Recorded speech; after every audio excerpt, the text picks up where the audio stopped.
NCC PS case number 26 2023 under section 489B 489C 420 of IPC आज के judicial ministry first class court number 3 তে आयु একজন আসামি ফরওয়ার্ড করে আসামি দীপঙ্কর দেবনাথ 4 দিনের পুলিশ রিমান্ড চেয়ে ফরওয়ার্ড করে।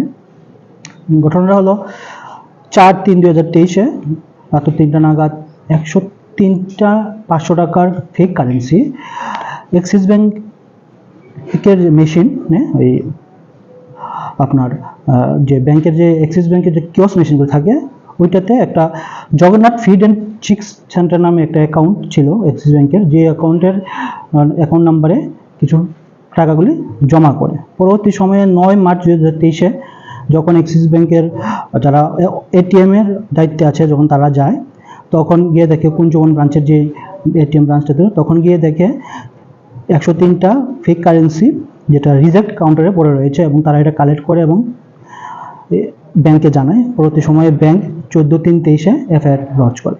সেই এফআইআর মূলে আজকে দীপঙ্কর দেবনাথকে অ্যারেস্ট করে এবং আয়ু 4 দিনের পুলিশ রিমান্ড সে ফরওয়ার্ড করে এবং কোর্টে হয়, কোর্টে হিয়ারিং হয়। হিয়ারিংয়ের পরে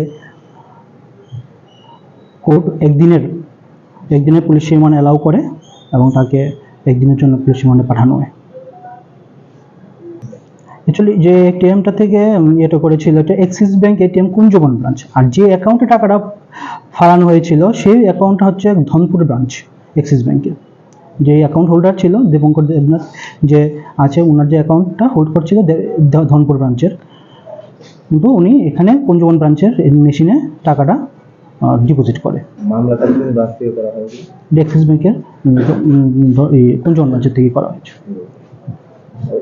প্রাথমিক তদন্ত থেকে কিছু জানা গেছে উনি এই প্রাথমিক তদন্ত যে তদন্ত আছে সার্কামস্টেন্সেস এভিডেন্স এবং সিসিটিভি ফুটেজ অনুযায়ী হ্যাঁ সাফিসিয়েন্ট মেটেরিয়াল ছিল, সেই অনুযায়ী কোর্ট আজকে পুলিশ ওকে অ্যারেস্ট করেছে, সে মতে ওকে ফরওয়ার্ড করেছে।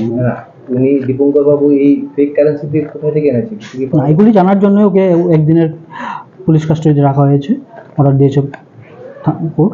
বাকিটা ইনভেস্টিগেশনের পরে জানা যাবে। আপনার নামটা? আমার নাম অরিন্দম দেব, এপিপি।